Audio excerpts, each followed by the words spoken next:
जी का खालसा वाहिगुरू जी की फतेह। धन गुरु नानक देव जी महाराज ने जद मनुखता ते निगाह मारी, आप ਨੂੰ ਮਨੁੱਖ ਅਧੂਰਾ ਦਿਖਾਈ ਦਿੱਤਾ। ਅਧੂਰਾ ਕੁਛ ਵੀ ਚੰਗਾ ਨਹੀਂ ਲੱਗਦਾ। ਜੋ ਚੰਗਾ ਨਾ ਲਗੇ, ਜੋ ਕਾਬਲੇ ਦੀਦ ਨਾ ਹੋਵੇ, तो समझना कुछ ना कुछ अधूरापन है। तो सतगुरु ने एक संपूर्ण मनुख का खाका चितरिया, उसनों नाम दिता सिख, और अगां चल के 10वें गुरु नानक ने उसनों तखल्लुस दिता, गुणात्मक नाम दिता सिंह। गुरु नानक ने केवल खाका चितरिया, अगां चल के दूसरे स्वरूप ने उस दे च हुक्म मनण दा रंग भरिया। हर कीमत ते हर हालत दे पहले ते गुरु दा हुक्म मनना है, किंतु परंतु वाली गल नहीं। प्रथम हुक्म मनना है। अगर हुक्म ही नहीं मनिया तो इस मनुख दी धर्म दी दुनिया दे यात्रा आरंभ नहीं हो सकती। हुक्म मनिए होवे परवान, आंख खसमे का महल पाए से। पर कई ऐसे होंदे ने सलाम जवाब दोवें करे, मुंडो गुथा जाए। सलाम भी करदा है, गल मनण नूं तैयार भी नहीं। तो हुक्म मनण दा रंग जीवन भर साधना करके धन गुरु अंगद देव जी महाराज ने उस खाके विच भरिया। आदर्शवादी होण दा रंग गुरु अमरदास जी दी देन है। जात पात नूं नहीं मनना। जो मनदा है समझ लो उहदे च गुरु अमरदास दा रंग नहीं है, जो भी जात नूं अगे करदा है। गुरु अमरदास जी महाराज ने वरण वंड भी खत्म कर दिते, इक्को ही पंगत दे सारियां नूं बिठाया। रसम वहम तुमाद जादू टोणे भूत प्रेत दी धारणा भी सिख जगत दे चों गुरु अमरदास जी ने कड्ढी और एक अकाल पुरख दा पुजारी बनाया। पर्दे दी प्रथा भी आपने हटाई और इस तरीके नाल बकायदा मर्यादा अनुसार संगत ते पंगत दा सिलसिला तोड़िया धन गुरु अमरदास जी ने। चौथे गुरु नानक धन गुरु रामदास जी महाराज दी देन, उन्हां तो जो जज्बा मिलिया सिखी नूं, ਉਹ ਮਿਲਿਆ ਧਰਮ ਮੰਦਰਾਂ ਦੀ ਉਸਾਰੀ ਦਾ ਜਜ਼ਬਾ। ਸਿੱਖ ਜਿੱਥੇ ਹੋਵੇ ਆਪਣੇ ਘਰ ਦੇ ਨਾਲ-ਨਾਲ ਗੁਰੂ ਦਾ ਘਰ ਬਣਾਉਣਾ ਲਾਜ਼ਮੀ ਸਮਝਦਾ ਹੈ। ਇਹ 10 ਵੀ ਕਿਧਰੇ ਹੋਵਨ, ਭਾਵੇਂ ਉਹਨਾਂ ਦਾ ਆਪਣਾ ਘਰ ਬਣ ਸਕਿਆ ਕਿ ਨਹੀਂ ਬਣ ਸਕਿਆ, ਗੁਰੂ ਦਾ ਘਰ ਬਣਾਉਂਦੇ ਨੇ। ਭਾਵੇਂ ਆਪਣਾ ਘਰ ਕੱਚਾ ਹੋਵੇ, ਗੁਰੂ ਦਾ ਘਰ ਪੱਕਾ ਬਣਾਉਂਦੇ ਨੇ। ਆਪਣੇ ਘਰ ਦੇ ਭਾਵੇਂ ਪਿੱਤਲ ਨਾ ਹੋਵੇ, ਗੁਰੂ ਦੇ ਘਰ ਦੇ ਕਲਸ਼ ਇਹ ਸੋਨੇ ਦੇ ਲਾਉਂਦੇ ਨੇ। ਇੱਕ ਸਿੱਖ ਦੀ ਸ਼ਰਧਾ ਜੋ ਗੁਰੂ ਰਾਮਦਾਸ ਜੀ ਤੋਂ ਮਿਲੀ ਹੈ। ਚਾਰ ਬੰਦੇ ਭਲਾ ਭਲਾ ਆਖਣ ਤੇ ਮਨੁੱਖ ਗੁਬਾਰੇ ਦੀ ਤਰ੍ਹਾਂ ਫੁੱਲ ਜਾਂਦਾ ਹੈ, ਤੇ ਚਾਰ ਬੰਦੇ ਬੁਰਾ ਬੁਰਾ ਕਹਿ ਦੇਣ ਤੇ ਮਨੁੱਖ ਢੇਰੀ ਢਾ ਕੇ ਬੈਠ ਜਾਂਦਾ ਹੈ। ਸਾਹਿਬ ਕਹਿੰਦੇ ਨਹੀਂ, ਦੁਨੀਆ ਕੀ ਆਖਦੀ ਹੈ, ਦੁਨੀਆ ਕੀ ਸੋਚਦੀ ਹੈ ਤੇਰੇ ਬਾਰੇ, ਇਸ ਦੀ ਚਿੰਤਾ ਨਾ ਕਰ। ਤੂੰ ਖੁਦ ਆਪਣੇ ਬਾਰੇ ਸਹੀ ਸੋਚ। परमात्मा तेरे बारे की सोचदा, इसकी चिंता कर। धर्म मंदिरां दी उसारी दा जज्बा धन गुरु रामदास जी महाराज दी देन। पंजवें गुरु नानक धन गुरु अर्जन देव जी महाराज ने शांति दा जज्बा, शांति दा रंग उस खाके दे भरिया। मनुख दे अंदर किन्नी क शांति होवे कि वो तत्ती तवी ते बैठ के भी क्रोधित ना होवे ते गिले नाल ना भरे। इन्नी शांति। क्रोध नाल भरिया होया जहांगीर, बदले दी भावना नाल भरिया होया चंदू, ईरखा नाल भरिया होया वड्डा भरा प्रिथी चंद। चारों पासे दा वातावरण माहौल तपे होया। फिर देग तपी हुई, उबलदी हुई, और इसी तरीके नाल उबलदी हुई देग और तवी तपी हुई। पर गुरु अर्जन देव जी दी शांति देखण वाली है। प्रिंसिपल गंगा सिंह ने इस दे उत्ते एक रुवाई लिखी है। साईं मियां मीर ने जब धन गुरु अर्जन देव जी महाराज नूं तत्ती तवी ते देखिया, कहते ने वक्त दा ये चोटी दा फकीर रो उठिया। और जहांगीर नूं दुख भी इसे गल दा सी कि साईं मियां मीर जिस दे राहीं असीं चाहते सी कि पंजाब दे तबलीग दा काम होवे, इस्लाम फैले, मियां मीर दे आसरे ते ਇਹ ਤੇ अपना मस्तक गुरु अर्जन देव जी के कदमां ते रख बैठा है। ਇਹ ਤੇ सुखमनी साहब पढ़न लग पे और गुरु अर्जन देव जी ने इसनूं इतना वड्डा मान दिता कि हरिमंदर साहब की बुनियाद मियां मीर रखता है। थोड़ी गल नहीं, बहुत वड्डी गल है। आज जैसी तंग दिली का असीं मुजाहरा कर रहे हैं ना, गुरु घर इतना तंग दिल नहीं है। शायद दुनिया में इतना कोई धर्म फराग दिल नहीं जितना सिख धर्म है। इस गुरुद्वारे च अल्लाह की धुनी भी लग सकती है, राम की धुनी भी लग सकती है। अल्लाह अल्लाह पे करते ने बाबा फरीद, राम नाम दा जप पे जपते ने रामानंद परमानंद। गोबिंद गोबिंद की धुनी अलापदा पे जयदेव। मस्जिद विच राम नाम लई कोई जगह नहीं, मंदिर विच अल्लाह दी धुनी नहीं अलापी जा सकती, खुदा दी कोई चर्चा नहीं, अलग ने। इक्को ही ते रूह है जमीन विच धार्मिक मंदिर है जिस दे गुरुदेव कहंदे ने बलहारी जाओ जेते तेरे नाम है। असीं सदके जाने जितने भी तेरे नाम ने। ये गल वखरी है, ना समझ लोकां ने ਜਿਸ ਦਿਨ ਦਾ ਧਰਮ ਨੂੰ ਆਪਣੇ ਹੱਥਾਂ 'ਚ ਲਿਆ, ਧਰਮ ਨੂੰ ਸੰਕੀਰਣ ਕਰ ਦਿੱਤਾ। ਰਾਜਨੀਤਿਕ ਲੋਕਾਂ ਨੇ ਜਿਸ ਦਿਨ ਦੇ ਗੁਰਦੁਆਰਿਆਂ ਦੀ ਬਾਗਡੋਰ ਸੰਭਾਲੀ ਹੈ, ਉਸ ਦਿਨ ਦਾ ਧਰਮ ਦਾ ਰਸ ਕਿਸੇ ਹੱਦ ਤੱਕ ਦੂਰ ਚਲਾ ਗਿਆ। ਇਹ ਵਿਚਕਾਰ ਗੱਲ ਆ ਗਈ, ਰਾਜਨੀਤੀ ਚਲਾਵਨ ਰਾਜਨੀਤਿਕ, ਧਾਰਮਿਕ ਮੰਦਰ ਚਲਾਉਣ ਧਾਰਮਿਕ ਮਨੁੱਖ ਤੇ ਮਸਲਾ ਹੱਲ ਹੋਣਾ ਸੀ। ਖੈਰ, ਸਾਈਂ ਮੀਆਂ ਮੀਰ ਦੇ ਰਾਹੀਂ ਜਹਾਂਗੀਰ ਚਾਹੁੰਦਾ ਸੀ ਇਸਲਾਮ ਫੈਲੇ, ਤਬਲੀਗ ਦਾ ਕੰਮ ਹੋਵੇ, ਪਰ ਮੀਆਂ ਮੀਰ ਆਪਣਾ ਮਸਤਕ ਗੁਰੂ ਅਰਜਨ ਦੇਵ ਜੀ ਦੇ ਕਦਮਾਂ ਤੇ ਰੱਖ ਬੈਠਾ ਸੀ। ਇਹਨੂੰ ਸਕੂਨ ਮਿਲਦਾ ਸੀ ਸੁਖਮਨੀ ਸਾਹਿਬ ਦੇ ਪਾਠ ਦੇ ਚ, ਔਰ ਸਤਿਗੁਰੂ ਨੇ ਵੀ ਇਸ ਨੂੰ ਇਤਨਾ ਸਨਮਾਨ ਦਿੱਤਾ ਕਿ ਸਿੱਖ ਜਗਤ ਦਾ ਔਰ ਸਾਰੀ ਦੁਨੀਆ ਦਾ ਜਦ ਕੇਂਦਰੀ ਅਸਥਾਨ ਉਸਰਨ ਲਗਾ ਤੀਰਥ ਹਰਿਮੰਦਰ, ਉਹਦੀ ਬੁਨਿਆਦ ਮੀਆਂ ਮੀਰ ਨੇ ਰੱਖੀ। ਇਸ ਦੇ ਕੰਨਾਂ ਜਦ ਖਬਰ ਪਹੁੰਚੀ ਕਿ ਤਸੀਹੇ ਦੇ ਕੇ ਸ਼ਹੀਦ ਕਰ ਦੇਣ ਦਾ ਹੁਕਮ ਜਹਾਂਗੀਰ ਕਰ ਗਿਆ। ਸਤ ਤੇ ਸਤਾ ਬਹੁਤ ਲੰਬੇ ਸਮੇਂ ਤੱਕ ਆਪਸ ਦੇ ਟਕਰਾਂਦੀ ਰਹੀ ਹੈ, ਔਰ ਅੱਜ ਵੀ ਇਹ ਬਦਕਿਸਮਤੀ ਰਹੀ ਹੈ। ਜਿਨ੍ਹਾਂ ਕੋਲ ਸਤਾ ਹੁੰਦੀ ਹੈ ਉਹਨਾਂ ਕੋਲ ਸਤ ਨਹੀਂ ਆਉਂਦਾ, ਜਿਨ੍ਹਾਂ ਕੋਲ ਸਤ ਆਉਂਦਾ ਹੈ ਉਹਨਾਂ ਕੋਲ ਸਤਾ ਨਹੀਂ ਆਉਂਦੀ। ਜਿਨ੍ਹਾਂ ਕੋਲ ਬਾਹਰ ਦੀ ਤਾਕਤ ਆਉਂਦੀ ਹੈ ਉਹਨਾਂ ਕੋਲ ਅੰਦਰ ਦੀ ਤਾਕਤ ਅਧਿਆਤਮਿਕ ਬਲ ਨਹੀਂ ਆਉਂਦਾ, ਔਰ ਜਿਨ੍ਹਾਂ ਕੋਲ ਅਧਿਆਤਮਿਕ ਬਲ ਆਉਂਦਾ ਹੈ ਉਹਨਾਂ ਕੋਲ ਬਾਹਰ ਦੀ ਸ਼ਕਤੀ ਨਹੀਂ ਆਉਂਦੀ। ਤਾਂ ਅਕਸਰ ਐਸਾ ਹੋਇਆ ਕਿ ਸਤਾਧਾਰੀ ਵਕਤੀ ਤੌਰ ਤੇ ਸੱਤ ਨੂੰ ਤੱਤੀ ਤਵੀ ਤੇ ਬਿਠਾਉਂਦੇ ਰਹੇ ਨੇ, ਸੂਲੀ ਤੇ ਚਾੜਦੇ ਰਹੇ ਨੇ, ਬੰਦ ਕੱਢਦੇ ਰਹੇ ਨੇ, ਦੀਵਾਰਾਂ ਦੇ ਚਿਣਦੇ ਰਹੇ ਨੇ। ਹਿੰਦੁਸਤਾਨ ਵਿੱਚ ਕਿਤਨੇ ਸੂਫੀ ਸੰਤ ਮੌਤ ਦੇ ਘਾਟ ਉਤਾਰੇ ਗਏ। ਸ਼ਮਸ ਤਬਰੇਜ਼ ਦੀ ਮੁਲਤਾਨ ਵਿੱਚ ਪੁੱਠੀ ਖੱਲ ਲਾਈ ਗਈ। ਦਿੱਲੀ ਦੇ ਲਾਲ ਕਿਲੇ 'ਚ ਔਰੰਗਜ਼ੇਬ ਨੇ ਸਰਮਦ ਨੂੰ ਕਤਲ ਕੀਤਾ। ਸਤ ਤੇ ਸਤਾ ਆਪਸ ਵਿੱਚ ਟਕਰਾਂਦੀ ਰਹੀ ਹੈ ਬੜੇ ਲੰਬੇ ਸਮੇਂ ਤੋਂ। ਖੈਰ, ਇਹ ਸਤ ਤੇ ਸਤਾ ਦਾ ਸੰਗਮ ਹੋਇਆ। ਆਰਜ਼ੀ ਤੌਰ ਤੇ ਵਕਤੀ ਤੌਰ ਤੇ ਸਤਾ ਦੀ ਜਿੱਤ ਹੁੰਦੀ ਹੈ, ਸਤ ਦੀ ਹਾਰ ਹੁੰਦੀ ਹੈ, ਪਰ ਕੂੜ ਨੇ ਖੁੱਟੇ ਨਾਨਕਾ ਓੜਕ ਸੱਚ ਰਹੀ। ਇੱਕ ਵਾਕ ਮੈਨੂੰ ਯਾਦ ਆਇਆ।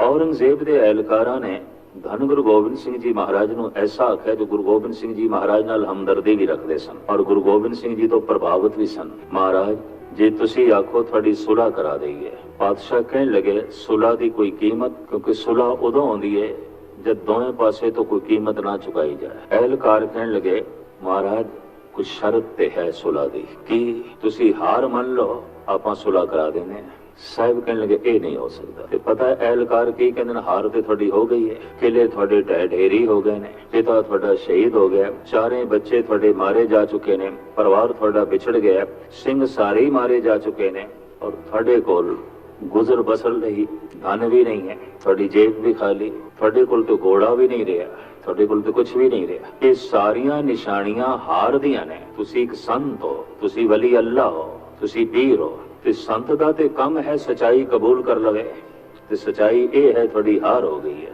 ਤੁਹਾਡੇ ਕੋਲ ਕੁਝ ਵੀ ਨਹੀਂ ਰਿਹਾ। ਸਾਹਿਬ ਕਹਿੰਦੇ ਨੇ, ਇਹ ਬਿਲਕੁਲ ਨਾ ਆਖੋ ਕਿ ਮੇਰੇ ਕੋਲ ਕੁਝ ਵੀ ਨਹੀਂ, ਮੇਰੇ ਕੋਲ ਕੁਝ ਹੈ। ਕੀ ਹੈ? ਇਹ ਸ੍ਰੀ ਮੁਖਵਾਕ ਪਾਤਸ਼ਾਹੀ 10ਵੀਂ ਜ਼ਫਰਨਾਮਾ। ਸਾਹਿਬ ਕਹਿੰਦੇ ਨੇ, ਨਾ ਸਾਜ਼ੋ ਨਾ ਬਾਜ਼ੋ ਨਾ ਫੌਜੋ ਨਾ ਫਰਸ਼। ਮੇਰੇ ਕੋਲ ਫੌਜ ਨਹੀਂ ਹੈ, ਮੰਨਦਾ। ਮੇਰੇ ਕੋਲ ਸ਼ਸਤਰ ਵੀ ਨਹੀਂ, ਕਬੂਲ ਕਰਦਾ। ਮੇਰੇ ਕੋਲ ਧਨ ਸੰਪਦਾ ਵੀ ਨਹੀਂ, ਮੈਂ ਕਬੂਲ ਕਰਦਾ। ਔਰ ਮੇਰੇ ਕਿਲੇ ਵੀ ਢਹਿ ਢੇਰੀ ਹੋ ਗਏ, ਇਹ ਵੀ ਮੈਂ ਮੰਨਦਾ। ਮੇਰਾ ਪਰਿਵਾਰ ਵੀ ਵਿਛੜ ਗਿਆ ਤੇ ਸ਼ਹੀਦ ਹੋ ਗਿਆ, ਮੰਨਦਾ, ਇਹ ਕਬੂਲ ਕਰਦਾ। ਲੇਕਿਨ ਇਹ ਕਬੂਲ ਕਰਨ ਨੂੰ ਬਿਲਕੁਲ ਮੈਂ ਤਿਆਰ ਨਹੀਂ ਕਿ ਮੇਰੇ ਕੋਲ ਕੁਝ ਨਹੀਂ, ਮੇਰੇ ਕੋਲ ਫਿਰ ਵੀ ਕੁਝ ਹੈ। ਕੀ ਹੈ? ਨਾ ਸਾਜ਼ੋ ਨਾ ਬਾਜ਼ੋ ਨਾ ਫੌਜੋ ਨਾ ਫਰਸ਼, ਖੁਦਾਵੰਦ ਬਖਸ਼ੰਦਈ ਐਸ਼ੋ ਅਰਸ਼। ਖੁਦਾ ਦੀ ਯਾਦ ਮੇਰੇ ਕੋਲ ਹੈ, ਪਰਮਾਤਮਾ ਦੀ ਯਾਦ ਮੇਰੇ ਕੋਲ ਹੈ, ਤੇ ਜਿਤਨੇ ਚਿਰ ਤੱਕ ਉਹ ਮੇਰੇ ਦਿਲ ਦੇ ਵਿੱਚ ਬੈਠਾ ਹੈ, ਮੇਰੀ ਦਿਲ ਦੀ ਸੇਜਾ ਤੇ ਬੈਠਾ ਹੈ, ਮੈਂ ਹਾਰ ਮੰਨ ਲਵਾਂ ਤੇ ਖੁਦਾ ਦੀ ਹਾਰ ਹੋਵੇਗੀ, ਔਰ ਉਹ ਵੀ ਇੱਕ ਜ਼ਾਲਮ ਦੇ ਕੋਲ ਹਾਰ ਮੰਨ ਲਵਾਂ ਤੇ ਜ਼ਾਲਮ ਦੀ ਜਿੱਤ ਹੋ ਜਾਏਗੀ। ਮੈਂ ਐਸਾ ਨਹੀਂ ਕਰ ਸਕਦਾ। ਅਹਿਲਕਾਰਾਂ ਨੇ ਜਿਹੜੀ ਗੱਲ ਕਹੀ ਹੈ, ਮੁਖਤਸਰ ਮੈਂ ਅਰਜ਼ ਕਰਾਂ, ਇਤਿਹਾਸ ਦੇ ਪੰਨੇ ਇਹ ਸਾਰੇ ਲਮਕਾ ਕੇ ਨਾ ਬਿਆਨ ਕਰਾਂ।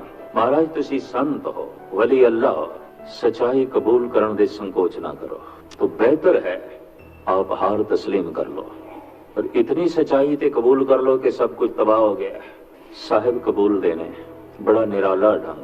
संग बदगो घर अगर कासाए जरी शिकंद। गुरु गोबिंद सिंह जी महाराज की जितनी रचना है बिखम है, संस्कृत अरबी फारसी का संगम है, मिश्रण है, और ये तीन ही भाषावां बिखड़ियां ने, संस्कृत अरबी और पर्शियन। औरंगजेब अरबी फारसी समझदा सी, इस वास्ते जफरनामा सारा पर्शियन दे छे। संगे बदगो घर अगर कासाए जरी शिकंद, कीमत संग ने फजायद वजर कम नशूद। लेकिन ए औरंगजेब ते उसदे अहलकारों एक गल सुन के सुन लो, ये ते मैं तस्लीम करदा, कि भारी भरकम पत्थर चुक के सोने के प्याले नूं तोड़न की कोशिश की गई तो प्याला टूट जाएगा, मैं मनना, पत्थर नहीं टूटेगा।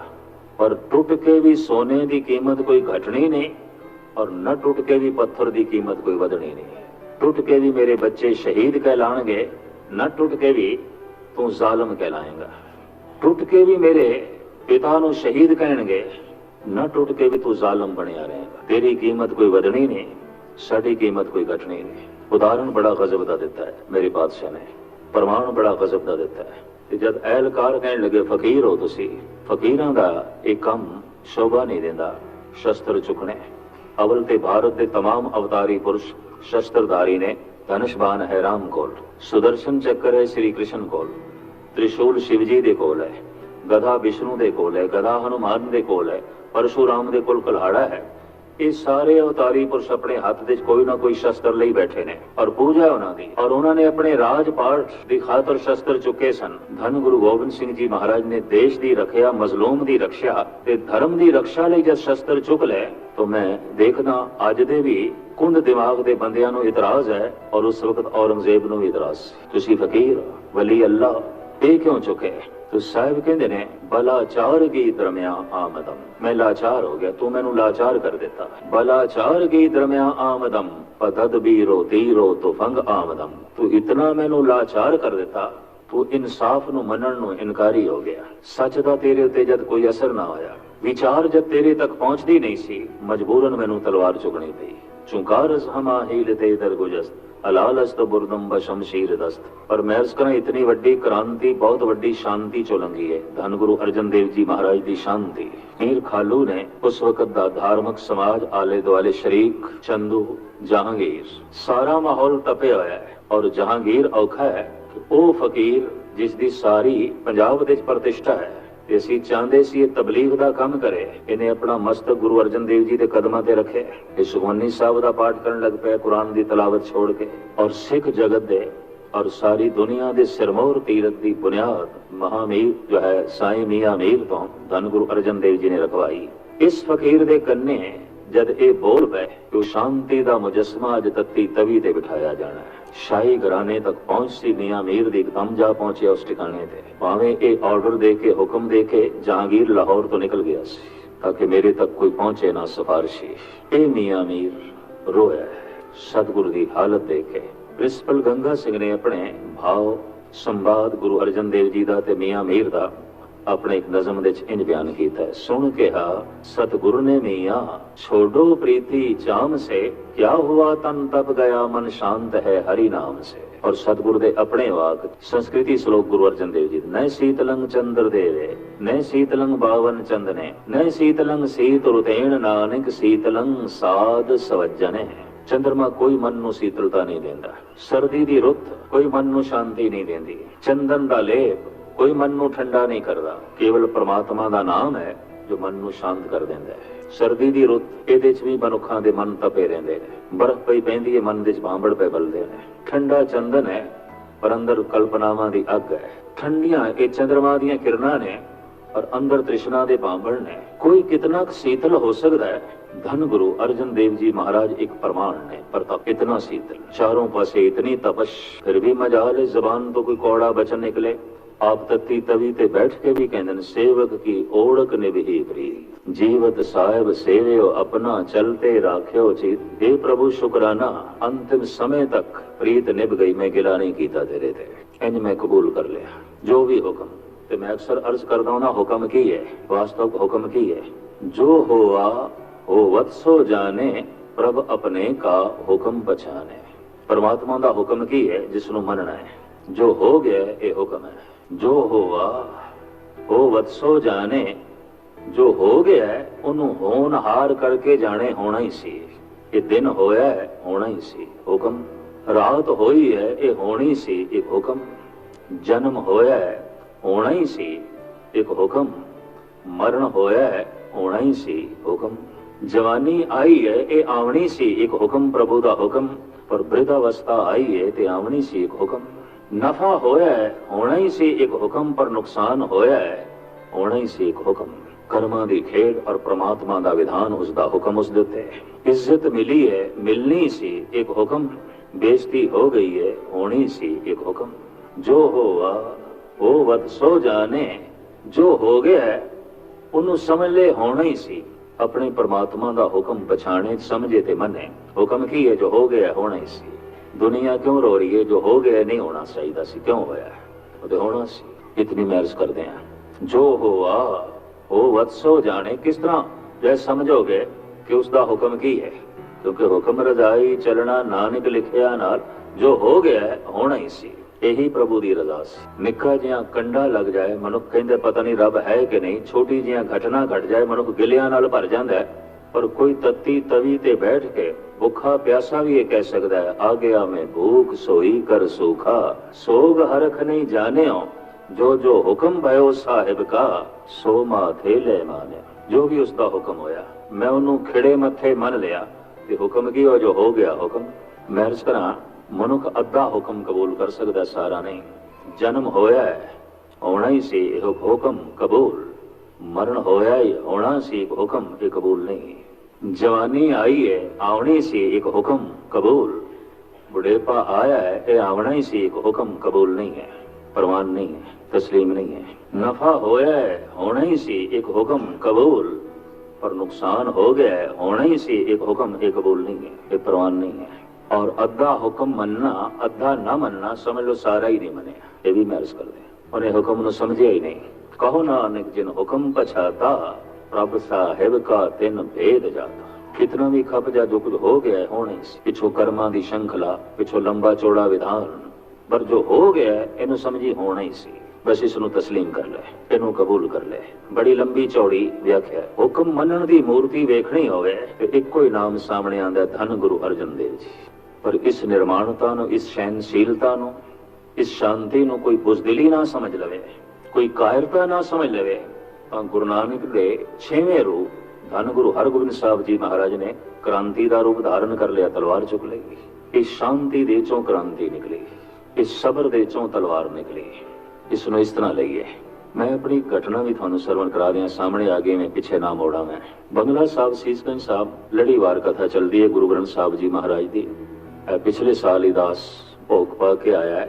ਸਨ 63 ਦੇ ਗੁਰੂ ਗ੍ਰੰਥ ਸਾਹਿਬ ਦੀ ਇਹ ਕਥਾ ਆਰੰਭ ਹੋਈ ਸੀ, 92 ਸਮਾਪਤ ਹੋਈ, ਲਗਾਤਾਰ ਚੱਲਦੀ ਰਹੀ। ਇਸੇ ਤਰ੍ਹਾਂ ਲੜੀ ਬੰਗਲਾ ਸਾਹਿਬ ਵੀ ਚੱਲਦੀ। ਉਹ 15 ਦਿਨ ਪਿੱਛੇ ਸੀ, ਇਸ ਵਾਸਤੇ 15-20 ਦਿਨ ਬਾਅਦ ਵਿੱਚ ਭੋਗ ਪਿਆ। ਜਦੋਂ ਲੜੀਵਾਰ ਕਥਾ ਦੇ ਸੁਖਮਨੀ ਸਾਹਿਬ ਚੱਲ ਰਹੀ ਸੀ, ਉਦੋਂ ਦਾਸ ਨੇ ਕਿਧਰੇ 2 ਪੰਕਤੀਆਂ ਦੇ ਉੱਤੇ 15-20 ਦਿਨ ਲਾ ਦਿੱਤੇ। ਉਂਝ ਮੈਂ ਇੱਕ ਅਸ਼ਟਪਦੀ ਇੱਕ ਟਾਈਮ ਵਿੱਚ ਰੋਜ਼ ਕਰ ਦਿੰਦਾ ਸੀ, ਪਰ 2 ਪੰਕਤੀਆਂ ਨੇ ਐਸਾ ਮੈਨੂੰ ਰੋਕਿਆ, ਮੈਂ 15 ਦਿਨ ਅੱਗੇ ਨਹੀਂ ਜਾ ਸਕਿਆ। ਜੋ ਹੋਆ ਉਹ ਵਤ ਸੋ ਜਾਣੇ, ਪ੍ਰਭ ਆਪਣੇ ਕਾ ਹੁਕਮ ਪਛਾਣੇ। ਜੋ ਹੋ ਗਿਆ ਹੋਣਾ ਹੀ ਸੀ ਹੁਕਮ। ਅਦ ਕੀ ਇਹ ਪਿਛਲੇ ਸਾਲ ਦੀ ਗੱਲ ਹੈ। ਬੰਗਲਾ ਸਾਹਿਬ ਤੋਂ ਕਥਾ ਕਰਕੇ ਜਿਉਂ ਮੈਂ ਆ ਰਿਹਾ, ਸੀੜੀਆਂ ਤੋਂ ਉਤਰ ਰਿਹਾ, ਇੱਕ ਬੜਾ ਹੀ ਚੋਟੀ ਦਾ ਲਿਖਾਰੀ ਹੈ ਨਾਮਵਰ, ਜਿਹਦੇ ਲੇਖ ਹਿੰਦੀ ਦੇ ਚੋਟੀ ਦੇ ਅਖਬਾਰਾਂ 'ਚ ਅਕਸਰ ਛਪਦੇ ਰਹਿੰਦੇ ਨੇ। ਬੜਾ ਮੰਨਿਆ ਪ੍ਰਤਿਸ਼ਠਿਤ ਬੰਦਾ, 5-7 ਬੰਦਿਆਂ ਦੇ ਨਾਲ। ਉਹਨੇ ਮੈਨੂੰ ਘੇਰ ਲਿਆ ਤੇ ਕਹਿਣ ਲੱਗ ਗਿਆ, ਨਹੀਂ ਜੀ, ਸਾਨੂੰ ਕਈ ਸਾਲ ਪਹਿਲੇ ਤੁਹਾਡੀ ਉਹ ਕਥਾ ਜੋ 15 ਦਿਨ ਤੁਸੀਂ ਕੀਤੀ ਸੀ, ਉਹ ਯਾਦ ਵੀ ਹੈ ਤੇ ਉਹ ਟੇਪ ਵੀ ਕੀਤੀ ਸੀ। ਜੋ ਹੋਆ ਉਹ ਵਤ ਸੋ ਜਾਣੇ, ਪ੍ਰਭ ਆਪਣੇ ਕਾ ਹੁਕਮ ਪਛਾਣੇ। ਤੁਸੀਂ ਇਹ ਆਖਿਆ ਸੀ ਔਰ ਸਾਨੂੰ ਚੰਗਾ ਲੱਗਿਆ ਸੀ। ਹੁਕਮ ਦੀ ਵਾਕਈ ਜਿਹੜੀ ਤਸਵੀਰ ਹੈ ਉਹ ਸਾਨੂੰ ਸਮਝ 'ਚ ਆਈ। ਪਰ ਹੁਣ 84 ਵਿੱਚ ਔਰ 83-84 2 ਸਾਲਾਂ ਵਿੱਚ ਤੁਸੀਂ ਸਾਰੇ ਦੇਸ਼ ਵਿੱਚ ਭਰਮਣ ਕਰਕੇ ਆਖਿਆ, ਜੋ ਹੋਇਆ ਕੌਮ ਨਾਲ ਨਹੀਂ ਹੋਣਾ ਚਾਹੀਦਾ ਸੀ। ਜੋ ਹੋਇਆ ਇਹ ਗਲਤ ਹੋਇਆ, ਔਰ ਇਸ ਕਹਿਣੇ ਨਾਲ ਤੁਹਾਨੂੰ ਸਜ਼ਾ ਵੀ ਮਿਲੀ, ਤੁਹਾਡੇ ਤੇ ਕੇਸ ਵੀ ਬਣੇ। ਕਹਿੰਦੇ ਇਹ ਦੋਰੰਗੀ ਸਾਡੀ ਸਮਝ 'ਚ ਨਹੀਂ ਆਈ ਤੁਹਾਡੀ। ਉਦੋਂ ਕਹਿੰਦੇ ਸੀ ਤੁਸੀਂ ਜੋ ਹੋਆ ਉਹ ਵਤ ਸੋ ਜਾਣੇ, ਜੋ ਹੋ ਗਿਆ ਹੋਣਾ ਹੀ ਸੀ। ਫਿਰ ਸਾਲ ਭਰ ਦੇਸ਼ ਦਾ ਭਰਮਣ ਕਰ ਕਰਕੇ ਆਖਦੇ ਰਹੇ ਜੋ ਹੋਇਆ ਹੈ ਗਲਤ ਹੋਇਆ ਹੈ, ਇਹ ਸਹੀ ਨਹੀਂ ਹੋਇਆ। ਮੈਨੂੰ ਕਹਿਣ ਲੱਗੇ 15 ਦਿਨ ਦੀ ਤੁਹਾਡੀ ਕਥਾ ਠੀਕ ਸੀ ਜਾਂ ਇਹ ਠੀਕ ਹੈ? ਪਹਿਲੇ ਇਹ ਫੈਸਲਾ ਕਰਕੇ ਸਾਨੂੰ ਦੱਸ ਦਿਓ, ਅਸੀਂ ਉਹ ਮੰਨ ਲਈਏ। ਯਕੀਨ ਜਾਣੋ, ਮੈਂ ਆਪਣੀ ਜ਼ਿੰਦਗੀ 'ਚ ਪਹਿਲੀ ਦਫਾ ਮਹਿਸੂਸ ਕੀਤਾ ਕਿ ਚੋਟੀ ਦੇ ਸਿਆਣੇ ਮਨੁੱਖਾਂ 'ਚ ਮੈਂ ਘਿਰ ਗਿਆ ਤੇ ਮੇਰੇ ਕੋਲ ਕੋਈ ਜਵਾਬ ਨਹੀਂ। ਵਾਕਈ ਮੈਂ ਆਖਿਆ ਸੀ ਜੋ ਹੋਇਆ ਹੈ ਗਲਤ ਹੋਇਆ ਹੈ, ਸਹੀ ਨਹੀਂ ਹੋਇਆ। ਔਰ 15 ਦਿਨ ਮੈਂ ਇਹ ਵੀ ਕਥਾ ਕੀਤੀ ਸੀ ਕਿ ਜੋ ਹੋਆ ਹੋਵਤ ਸੋ ਜਾਣੇ, ਪ੍ਰਭ ਆਪਣੇ ਕਾ ਹੁਕਮ ਪਛਾਣੇ। ਉਹਨਾਂ ਦੇ ਹੱਥ ਵਿੱਚ ਕਾਗਜ਼ ਵੀ ਸਨ, ਮੇਰੇ ਬੋਲ ਨੋਟ ਵੀ ਕਰਨਾ ਚਾਹੁੰਦੇ ਸਨ, ਤੇ ਮੈਨੂੰ ਇਹ ਵੀ ਪਤਾ ਸੀ ਕੱਲ ਨੂੰ ਇਹਨਾਂ ਨੇ ਛਾਪ ਵੀ ਦੇਣੇ ਨੇ। ਤਾਂ ਮੈਨੂੰ ਘਬਰਾਹਟ ਵੀ ਹੋਈ। ਮੈਨੂੰ ਕਹਿਣ ਲੱਗੇ ਅਸੀਂ ਕੋਈ ਲੰਬੀ ਚੌੜੀ ਤੁਹਾਡੇ ਨਾਲ ਗੱਲ ਨਹੀਂ ਕਰਨੀ ਐਨੇ ਉਹ ਜੋ 15 ਦਿਨ ਤੁਸੀਂ ਕਥਾ ਕੀਤੀ ਸੀ ਉਹ ਠੀਕ ਹੈ ਜਾਂ ਹੁਣ ਤੁਸੀਂ ਜਿਹੜਾ ਬੋਲੇ ਹੋ ਇਹ ਠੀਕ ਹੈ, ਬਸ ਐਨਾ ਅਸੀਂ ਜਾਣਨਾ ਚਾਹੁੰਦੇ ਹਾਂ, ਹੋਰ ਕੁਝ ਨਹੀਂ। ਸ਼ਾਇਦ ਉਸੇ ਦਿਨ ਹੀ ਮੈਨੂੰ ਪਤਾ ਚੱਲਿਆ ਕਿ ਅਰਦਾਸ ਕਿਸ ਨੂੰ ਕਹਿੰਦੇ ਨੇ, ਤਾਂ ਮੈਂ ਉਪਰੇ ਢੰਗ ਨਾਲ ਹੀ ਅਰਦਾਸ ਕੀਤੀ ਹੋਣੀ ਹੈ, ਜਦ ਕੀਤੀ ਹੋਣੀ ਉਸ ਦਿਨ ਦਿਲ ਚੋਂ ਨਿਕਲੀ ਮੈਂ ਕਿ ਹੇ ਗੁਰੂ ਹਰਕ੍ਰਿਸ਼ਨ ਜੀ, ਤੇਰੀ ਚੌਖਟ ਤੇ ਮੈਂ ਖੜਿਆ ਤੇ ਤੂੰ ਤੇ ਗੁੰਗੇ ਦੇ ਸਿਰ ਤੇ ਛੜੀ ਰੱਖ ਕੇ ਉਹਦੇ ਕੋਲ ਗੀਤਾ ਦੇ ਅਰਥ ਕਰਾ ਲਏ ਸਨ। ਇਹ ਬੜੇ ਚੋਟੀ ਦੇ ਵਿਦਵਾਨ ਨੇ ਤੇ ਮੈਂ ਫਸ ਗਿਆ, ਆਪਣੇ ਕੋਲ ਜਵਾਬ ਨਹੀਂ ਬਣਦਾ, ਤੇ ਜੇ ਜਵਾਬ ਨਾ ਬਣਿਆ ਤਾਂ ਪਾਤਸ਼ਾਹ ਮੈਂ ਤੇਰੇ ਦਰ ਦਾ ਝਾੜੂ ਬਰਦਾਰ ਤੇਰੀ ਗੱਲ ਸੁਣਾਂਗਾ।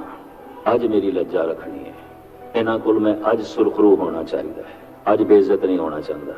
ਅਰਦਾਸ ਕਿਤਨੀ ਗਹਿਰੀ ਜਾ ਸਕਦੀ ਹੈ ਇਹ ਮੈਨੂੰ ਉਸ ਦਿਨ ਪਤਾ ਚੱਲਿਆ, ਉਂਝ ਨਹੀਂ ਜ਼ਿੰਦਗੀ ਭਾਵੇਂ ਮੇਰੀ ਸਾਰੀ ਲੰਘ ਗਈ ਸੀ। ਅੰਦਰੋਂ ਅਰਦਾਸ ਨਿਕਲੀ ਮੈਂ ਕਿ ਮਹਾਰਾਜ ਉਹ ਛੜੀ ਜ਼ਰਾ ਇਧਰ ਵੀ ਫੇਰ ਦੇ, ਆਪਣੇ ਕੋਲ ਜਵਾਬ ਨਹੀਂ ਹੈ, ਤੇ ਜੇ ਮੈਂ ਇੱਕ ਕਬੂਲ ਕਰਦਾ ਤਾਂ ਇੱਕ ਤੇ ਝੂਠ ਹੋ ਗਿਆ, ਤੇਰੇ ਦਰ ਦਾ ਝਾੜੂ ਬਰਦਾਰ ਤੇ ਸਾਬਤ ਹੋ ਗਿਆ ਝੂਠ ਬੋਲਦਾ, ਗਲਤ ਬਿਆਨੀ ਕਰਦਾ। ਯਕੀਨ ਜਾਣੋ ਮੈਂ ਪਹਿਲੀ ਦਫਾ ਦੇਖਿਆ ਅਰਦਾਸ ਕਬੂਲ ਹੋਈ। ਇਕਬਾਲ ਨੇ ਕਿਸੇ ਵਕਤ ਕਿਹਾ ਸੀ, ਦਿਲ से जो बात निकलती है असर रखती है पर नहीं ताकते परवाज मगर रखती है। मैं ਉਹਨਾਂ ਨੂੰ ਗਰਜ ਕੇ ਆਖਿਆ, ਮੈਂ ਦੋਵੇਂ ਜੋ ਆਖਿਆ ਠੀਕ ਆਖਿਆ, ਉਦੋਂ ਵੀ ਠੀਕ ਆਖਿਆ ਸੀ, ਹੁਣ ਵੀ ਠੀਕ ਆਖਿਆ। ਮੈਂ ਕਿਹਾ ਮੈਂ ਉਦੋਂ ਵੀ ਸਹੀ ਆਖਿਆ ਸੀ, ਹੁਣ ਵੀ ਸਹੀ ਆਖਿਆ। ਕਹਿਣਗੇ ਇਹ ਕਿਸ ਤਰ੍ਹਾਂ ਹੋ ਸਕਦਾ ਹੈ? ਉਦੋਂ ਤੁਸੀਂ ਆਖਿਆ ਸੀ ਜੋ ਹੋ ਗਿਆ ਇਹ ਹੁਕਮ ਹੈ ਪਰਮਾਤਮਾ ਦਾ, ਇਹਨੂੰ ਮੰਨ ਲੈ, ਤੇ ਹੁਣ ਤੁਸੀਂ ਇਹ ਆਖਿਆ ਜੋ ਹੋ ਗਿਆ ਇਹ ਨਹੀਂ ਹੋਣਾ ਚਾਹੀਦਾ ਸੀ। ਮੈਂ ਕਿਹਾ ਇਸ ਤਰ੍ਹਾਂ ਹੈ, ਜੋ ਹੋਇਆ ਕੌਮ ਨਾਲ ਮੈਂ ਮੰਨਦਾ ਹੋਣਾ ਹੀ ਸੀ, ਐਸਾ ਹੋਣਾ ਹੀ ਸੀ, ਪਰ ਕੌਮ ਦੇ ਅੰਦਰ ਰੋਸ ਪੈਦਾ ਹੋ ਗਿਆ, ਹੋਣਾ ਹੀ ਸੀ। ਮੇਰੇ ਪੈਰਾਂ ਦੇ ਥੱਲੇ ਕਿਸੇ ਨੇ ਬਲਦੀ ਹੋਈ ਅੱਗ ਰੱਖ ਦਿੱਤੀ, ਮੈਂ ਐਸਾ ਸਮਝਦਾ ਹੋਣਾ ਹੀ ਸੀ, ਪਰ ਮੇਰੇ ਮੂੰਹੋਂ ਚੀਖ ਨਿਕਲ ਗਈ, ਨਿਕਲਣੀ ਸੀ। ਮੈਂ ਉਦੋਂ ਵੀ ਜੋ ਆਖਿਆ ਸੀ ਉਹਨੂੰ ਵੀ ਹੁਕਮ ਮੰਨ ਲਓ, ਜੋ ਹੁਣ ਮੈਂ ਆਖਿਆ ਇਹਨੂੰ ਵੀ ਹੁਕਮ ਮੰਨ ਲਓ। ਰੋਸ ਨਿਕਲ ਗਿਆ, ਨਿਕਲਣਾ ਹੀ ਸੀ। ਹੱਸਦਿਆਂ ਮੈਨੂੰ ਕਹਿਣ ਲੱਗੇ ਅਸੀਂ ਤੇ ਸੰਗਲ ਲੈ ਕੇ ਆਏ ਸੀ ਤੁਹਾਨੂੰ ਫਸਾਉਣ ਲਈ, ਤੁਸੀਂ ਤੇ ਤੋੜ ਦਿੱਤੇ। ਮੈਂ ਕਿਹਾ ਮੈਂ ਦੋਵੇਂ ਵਕਤ ਠੀਕ ਆਖਿਆ ਸੀ। ਰੋਸ ਨਿਕਲ ਗਿਆ, ਨਿਕਲ ਜਾਂਦਾ ਹੈ। ਚੰਦਨ ਨੂੰ ਵੀ ਜ਼ਿਆਦਾ ਰਗੜੋ ਉਹ ਵੀ ਗਰਮ ਹੋ ਜਾਂਦਾ ਹੈ। ਇਹ ਤੇ ਐਸਾ ਹੈ, ਜੇ ਕਿਸੇ ਦਾ ਜ਼ਬਰ ਹੋਣਾ ਸੀ ਹੋਣਾ ਹੀ ਸੀ, ਐਸਾ ਹੋਣਾ ਸੀ, ਸ਼ਾਇਦ ਕੌਮ ਦੇ ਕਰਮ, ਪਰ ਰੋਸ ਪੈਦਾ ਹੋ ਗਿਆ और मुंह ऐसे बोल निकल गए, निकलने सन। ये भी हुक्म। वो हंसते हुए चले गए। मैं पौड़ियां ते फिर मत्था टेक गया। मैं कहा बाबा तू मेरी लज्जा रख देती, प्रभ अपने का हुक्म पछाने, तत्ती तवी ते बैठना सी धन गुरु अर्जन देव जी महाराज ने कहने हुक्म, पर 6वें रूप ने तलवार खिंच ली, हुक्म ऐसा भी होना सी। 6वें गुरु नानक के अंदर रोस पैदा हो गया, होना ही सी, ये भी एक हुक्म। ਇਹ ਉਸ ਵਕਤ ਦੇ ਜਹਾਂਗੀਰ ਨੂੰ ਵੀ ਕਬੂਲ ਨਾ ਹੋਇਆ, ਉਹਨੇ 6ਵੇਂ ਪਾਤਸ਼ਾਹ ਨੂੰ ਪਕੜ ਕੇ ਗਵਾਲੀਅਰ ਦੇ ਕਿਲੇ ਦੇ ਵਿੱਚ ਕੈਦ ਕਰ ਦਿੱਤਾ ਸੀ। ਇਹ ਨਹੀਂ ਕਬੂਲ ਹੁੰਦਾ ਸਦਾਦਾਰੀ ਨੂੰ। ਐਸਾ ਸਿਲਸਿਲਾ ਜੋ ਹੈ ਚੱਲਿਆ ਰਿਹਾ। ਤੋ ਕ੍ਰਾਂਤੀ ਦਾ ਰੰਗ ਭਰਿਆ ਧੰਨ ਗੁਰੂ ਹਰਗੋਬਿੰਦ ਸਾਹਿਬ ਜੀ ਮਹਾਰਾਜ ਨੇ, ਉਹਨਾਂ ਨੇ ਪੀਰੀ ਦੇ ਨਾਲ ਮੀਰੀ ਨੂੰ ਜੋੜ ਦਿੱਤਾ। ਉਹਨਾਂ ਦੀ ਦੇਣ, ਜਿਵੇਂ ਭਾਈ ਸਾਹਿਬ ਭਾਈ ਨੰਦ ਲਾਲ ਕਹਿੰਦੇ ਨੇ, ਅਕਸਰ ਦੇਖੇ ਨੇ ਜਿਹੜੇ ਬਾਦਸ਼ਾਹ ਨੇ ਉਹ ਕੇਵਲ ਬਾਦਸ਼ਾਹ ਹੁੰਦੇ ਨੇ, ਦਰਵੇਸ਼ ਨਹੀਂ ਹੁੰਦੇ, ਔਰ ਜਿਹੜੇ ਦਰਵੇਸ਼ ਹੁੰਦੇ ਨੇ ਕੇਵਲ ਦਰਵੇਸ਼ ਹੁੰਦੇ ਨੇ, ਬਾਦਸ਼ਾਹ ਨਹੀਂ ਹੁੰਦੇ। ਪਰ ਨੰਦ ਲਾਲ ਕਹਿੰਦੇ ਜਦ ਮੈਂ ਗੁਰੂ ਗੋਬਿੰਦ ਸਿੰਘ ਜੀ ਨੂੰ ਵੇਖਦਾ, ਹੱਕ ਹੱਕ ਅੰਦੇਸ਼ ਗੁਰੂ ਗੋਬਿੰਦ ਸਿੰਘ, ਬਾਦਸ਼ਾਹ ਦਰਵੇਸ਼ ਗੁਰੂ ਗੋਬਿੰਦ ਸਿੰਘ। ਇਥੇ ਬਾਹਰੋਂ ਬਾਦਸ਼ਾਹ ਹੈ, ਅੰਦਰੋਂ ਦਰਵੇਸ਼ ਹੈ। ਧੰਨ ਗੁਰੂ ਹਰਗੋਬਿੰਦ ਸਾਹਿਬ ਜੀ ਮਹਾਰਾਜ ਨੇ ਮੋਤੀਆਂ ਦੀ ਮਾਲਾ ਪਹਿਨ ਲਈ, ਸੀਸ ਤੇ ਕਲਗੀ ਲਾ ਲਈ, ਘੋੜਿਆਂ ਦੀ ਅਸਵਾਰੀ ਔਰ ਹੁਕਮਨਾਮੇ ਜਾਰੀ ਕਰ ਦਿੱਤੇ। ਆਇੰਦਾ ਤੋਂ ਸਿੱਖ ਜੋ ਨਜ਼ਰਾਨਾ ਮੈਨੂੰ ਭੇਟ ਕਰਨ ਸ਼ਸਤਰ ਲਿਆ। ਜ਼ੁਲਮ ਦੀ ਇੰਤਹਾ ਹੋ ਗਈ। ਇੱਕ ਦਫਾ ਸਤਿਗੁਰੂ ਆਪਣੇ ਪਰਿਵਾਰ ਦੇ ਸਮੇਤ, ਗੁਜਰਾਤ ਦੀ ਗੱਲ ਹੈ, ਨਾਲ ਲਾਓ ਲਸ਼ਕਰ ਵੀ ਸੀ, ਮਹਿਲ ਵੀ ਸਨ, ਬੱਚੇ ਵੀ ਸਨ, ਘੋੜੇ ਤੇ ਸਵਾਰ ਹੋ ਕੇ ਲੰਘ ਰਹੇ ਸਨ। ਇੱਕ ਦਰਗਾਹ ਸੀ, ਦਰਗਾਹ ਦਾ ਫਕੀਰ ਬਾਹਰ ਨਿਕਲਿਆ। ਉਹਨੇ ਸਤਿਗੁਰ ਤੇ ਤਨਜ਼ੀ ਲਹਿਜੇ ਵਿੱਚ ਆਖਿਆ, ਇਸਤਰੀ ਕੀ ਤੇ ਫਕੀਰ ਕੀ, ਔਰ ਪੁੱਤਰ ਕੀ ਤੇ ਫਕੀਰ ਕੀ, ਦੌਲਤ ਕੀ ਤੇ ਫਕੀਰ ਕੀ, ਔਰ ਫਿਰ ਉੱਚੀ ਆਵਾਜ਼ ਨਾਲ ਆਖਿਆ ਹਿੰਦੂ ਕੀ ਤੇ ਫਕੀਰ ਕੀ। ਕਟਾਕਸ਼ ਕੀਤਾ। ਸਤਿਗੁਰੂ ਨੇ ਇੱਕਦਮ ਘੋੜਾ ਰੋਕਿਆ, ਆਖਿਆ ਫਕੀਰ ਸਾਈਂ ਗੱਲ ਸੁਣ, ਇਸਤਰੀ ਈਮਾਨ, ਪੁੱਤਰ ਨਿਸ਼ਾਨ, ਦੌਲਤ ਗੁਜ਼ਰਾਨ, ਫਕੀਰ ਨਾ ਹਿੰਦੂ ਨਾ ਮੁਸਲਮਾਨ। ਤੈਨੂੰ ਕਿਸ ਨੇ ਦੱਸ ਦਿੱਤਾ ਫਕੀਰ ਹਿੰਦੂ ਮੁਸਲਮਾਨ ਹੁੰਦਾ ਹੈ? ਸੂਰਜ ਦਾ ਚਾਨਣਾ ਸਾਰਿਆਂ ਲਈ ਹੁੰਦਾ ਹੈ, ਕਿਸੇ ਇੱਕ ਘਰ ਲਈ ਨਹੀਂ ਹੁੰਦਾ। ਇਹ ਗੁਰੂ ਨਾਨਕ ਦਾ ਘਰ, ਸਾਂਝਾ ਘਰ। ਤੋ ਕ੍ਰਾਂਤੀ ਦਾ ਰੰਗ ਭਰਿਆ 6ਵੇਂ ਪਾਤਸ਼ਾਹ ਨੇ। 7ਵੇਂ ਗੁਰੂ ਨਾਨਕ ਧੰਨ ਗੁਰੂ ਹਰ ਰਾਏ ਜੀ ਮਹਾਰਾਜ ਦਾ ਮੂਲ ਸੰਦੇਸ਼, ਉਪਦੇਸ਼ ਉਹ ਇਹ ਹੀ ਸੀ ਕਿ ਤੂੰ ਨੁਮਾਇਸ਼ ਨਹੀਂ ਕਰਨੀ, ਪ੍ਰਦਰਸ਼ਨੀ ਨਹੀਂ ਕਰਨੀ। जो कुछ गुर प्रताप सूरज ग्रंथ ਨੂੰ ਪੜ੍ਹਦਿਆਂ ਸਾਹਮਣੇ ਆਏ ਨੇ ਹੁਣ ਸਾਰੇ ਸਫੇ ਤੇ ਮੈਂ नहीं रख सकता सब मुख्तसर। जितना तू है उतना ही अपने आप ਨੂੰ प्रगट करें और जो कुछ तू है उसते पढ़दे भी ना पावे नहीं ते सारी जिंदगी तेरी बर्बाद चली जाएगी। इस सतगुरु ਦਾ मूल उपदेश ਸੀ मूल संदेश ਸੀ। अक्सर मनुख ऐसा करता है जो कुछ ये होंदा है उसते ते पढ़दे पाई जाता है और जो कुछ ये नहीं है उसਨੂੰ प्रगट करी ਜਾਂਦਾ है। ਅੱਧਾ ਸਮਾਂ प्रगट ਕਰਨ ਦੇ ਚ ਲੱਗ ਗਿਆ, ਅੱਧਾ ਸਮਾਂ ਪੜਦੇ ਪਾਣ ਦੇ ਚ ਲੱਗ ਗਿਆ, ਜ਼ਿੰਦਗੀ ਸਾਰੀ ਲੰਘ ਗਈ ਅਜਾਈ ਫਿਜ਼ੂਲ। ਜੀਵਨ ਇਸ ਵਾਸਤੇ ਤੇ ਨਹੀਂ ਸੀ। ਇਸ ਸੰਬੰਧ ਵਿੱਚ ਕਬੀਰ ਜੀ ਦਾ ਇੱਕ ਵਾਕ ਬੜਾ ਕੀਮਤੀ ਹੈ। 6ਵੇਂ ਪਾਤਸ਼ਾਹ 7ਵੇਂ ਪਾਤਸ਼ਾਹ ਦੇ ਬੋਲ ਗੁਰੂ ਗ੍ਰੰਥ ਸਾਹਿਬ ਜੀ ਮਹਾਰਾਜ ਦੇ ਚ ਨਹੀਂ ਨੇ। ਆਪਨੇ ਬਾਣੀ ਤੇ ਪਹਿਰਾ ਦਿੱਤਾ ਹੈ, ਬਾਣੀ ਦਾ ਪ੍ਰਚਾਰ ਕੀਤਾ ਹੈ, उच्चारण नहीं की। कबीर कहते ने नाखों काठी कानों काठी काट कूट के धारी कहो कबीर संतन की बैरन तीन लोक की प्यारी। दो विचारा, प्रथम माया की है और माया धारी कौन है, ये दो विचारा। माया की है ये गुरु अमरदास जी दसते ने, ए माया जित हर विसरे मोह उपजे भाव दूजा लाया। इनू माया जान कुछ भी हो सकता है। पुत्र करके तेनू परमात्मा बोलिया है, पुत्र माया है। स्त्री करके तेनू गुरु भुलिया है, स्त्री माया है। पति करके तेनू भगवान भुलिया है तो पति माया है। धन करके तेनू धर्म भुलिया है तो धन माया है। मित्रा करके तेनू परमात्मा भुलिया है तो मित्र माया ने। किसे अवतार संत करके तेनू ईश्वर भुलिया है तो संत भी माया, वो अवतार भी माया। माया चित भरमेण इष्ट मित्र एक बांधवे, वो इष्ट भी माया है, वो संत भी माया है जो परमात्मा दे विचकार दीवार बन के खड़ा हो गया। जिस करके परमात्मा भुले बस ओ माया है। ये हुण हर एक लई अलग अलग हो सकती है माया। कोई धन करके धर्म नूं भुल जांदा है, कोई परिवार करके निरंकार नूं भुल जांदा है, कोई पदार्थां करके परमात्मा नूं भुल जांदा है, अलग अलग है। तीजे गुरु नानक कहंदे ने ए माया इस नूं माया जान, ए माया जित हर विसरे मोह उपजे भाव दूजा लाया। आनंद साहब है गुरु अमरदास जी महाराज दी बाणी। माया धारी दी पहचान की है ये कबीर करांदे ने। नाखों काठी कानों काठी काट कूट के डारी कहो कबीर संतन की बैरन तीन लोक की प्यारी। कबीर कहते ने ए माया जो तीन लोकां नूं प्यारी मैं इसदा नक कट दिता, मैं इहदे कंन कट दिते ने। भी कबीर नूं आखी तू गला ही कटना सी, भोग पाना सी, सिर्फ कंन कट के छोड़ दिती, नक कट के छोड़ दिती। मायाधारी दा सिर्फ नक हुंदा है, दो कंन हुंदे ने, बाकी कुछ भी नहीं, अकल उकी नहीं हुंदी। वो नक रखण वास्ते काम करदा है, नक रहनी चाहिए। फिर कन्ना नाल सुनदा दुनिया की आखदी, दुनिया की शोभा करदी। एक निक्का जिहा उदाहरण, मैं चंगे प्रतिष्ठित बंदे नूं अमृत वेले दा सत्संगी पंज बाणियां दा पाठ करन वाला मुंडे दी जद शादी ते सारे घर दे शराब दे दौर चलदे पए ते आप भी उस शामिल। ते मैं किहा सी ते शामिल होया भी तैनूं अमृत वेले दा सत्संगी जान के और गुरमत दा मुदई जान के। ठीक है धनाड़ ते तू है पर तू गुरमत दा मुदई बनिया है, मुखी बनिया है और अमृत वेले झूम झूम के कीर्तन सुनदा है, कथा सुनदा है, बिना नागा गुरुद्वारे आउंदा है। ऐ तेरी हालत कहण लगा मस्तीन जी की करिए, नक रखनी पैंदी है शरीकां च। मैं कहण भावें नक रख ले, भावें गुरु रख ले, रहेगा एक, भावें गुरु रहेगा, भावें तेरी नक। लोगां दी नक इतनी वड्डी हो गई, गुरु नूं घरों ही कढ छड्डे, नक वड्डी हो गई। तो जो नक रखण वास्ते काम करे मायादारी ते फिर कन्नां नाल सुणे दुनिया की आखदी है, शोभा सुणे मायादारी। कबीर कहंदे मैं नक रखण वास्ते काम नहीं करदा, मैं प्रभु नूं रखण वास्ते काम करदा। परमात्मा रहना चाहिए मेरे सामने, मैं ईश्वर नूं सामने रख के काम करदा, अपनी नक नूं सामने रख के काम नहीं करदा। और मैं इन्हां कन्नां नाल अपनी उपमा सुनदा ही नहीं, गल खत्म। मैं कंन कट दिते ने, मैं नक कट दिती है, मैं इस तरह की कोई नक नहीं रखदा, मैं इस तरह के कोई कंन नहीं रखदा। धन गुरु हरराय साहब जी महाराज दा मूल संदेश उपदेश, जितना तू है उतना ही अपने आप नूं प्रगट करें। जो कुछ तू है उसते पड़दा ना पावी और जो तू नहीं है उसनूं प्रगट करने की कोशिश भी ना करें। ये आप दी अक्सर शिक्षा ते दीक्षा हुंदी सी। एक दिन आप सहजे सहजे चले जा रहे पंज सत सिंह नाल ने, उन्होंने प्रश्न कर दिता, पाठ करें हम नित गुरबाणी अर्थ परमारथ किछु न जाने, जो मारक गुर शब्द बतावे सो हम ते नहीं जात कमावे। भाई साहब भाई संतोख सिंह जी ने लिखे है, बाणी ते पढ़दे हैं सवेरे शाम। पाठ करें हम नित गुरबाणी अर्थ परमारथ किछु न जानी, अर्थ दा सानू पता नहीं, अर्थ असीं जाणदे नहीं, ये शब्द की आखदा पिया। फिर जो मारक गुर शब्द बतावे सो हम ते नहीं जात कमावे। जो गुरु दा शब्द कहंदा है ओदी कमाई करनी औखी, ते एक गुरु दे शब्द दे अर्थ दा पता नहीं चलदा। कहंदे चलदियां सतगुरु दा पैर एक मिट्टी दे भांडे नाल टकरा गया, रस्ते च किधरे पिया सी और थिंदा सी, टुटिया होया। रही चिकिंता ठीकर माही त्यों बानी रहे मन माही। देखो किसी वक्त घ्यो रखिया गया सी पर यह अज भी थिंदा है, नहीं अर्थ आउंदे कोई गल नहीं। इतने भाव नाल ही पढ़ी जाए कि परमात्मा दे बोल आए ने ते असीं पए पढ़दे हां, परमात्मा दे बोल असीं अपनी जबान नाल पए दोहरांदे हां। इहदे नाल भी हिरदा थिंदा हो जाएगा, इहदे नाल भी हिरदा प्रभावित होएगा, मंत्र अपना काम करेगा।